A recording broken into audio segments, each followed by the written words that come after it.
Ready. আজকে আমার happy birthday, তার জন্য আজকে আমি বেরোন হয়ে খাড়াইছি কখন হ্যাপি বার্থডে হবে। কখন হ্যাপি বার্থডে হবে তোমার? রাতেরবেলা। রাতের বেলা? দেরি হয়ে দিচ্ছি, বাবা এসে উঠছে এখনই। এদিকে আসো। বাবা এখন ভাত খাবে। ডেরি মিল্ক দিচ্ছি সবাইকে।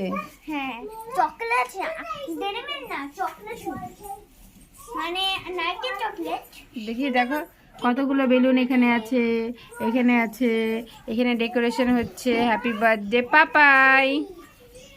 এই পড়ি পড়ি রে, কার জন্মদিন রে? আমার তো, তোমার জন্মদিন না তো, দাদার জন্মদিন তো। আমার জন্মদিন হ্যাপি। না তোমার না, তো চলো আমার হ্যাপি বার্থডে। না দাদার হ্যাপি বার্থডে তো। আমি পিছে গান চালো। হ্যাঁ আমি নাচবো। হ্যাঁ তুমি গান করো একটা। Happy birthday, happy birthday.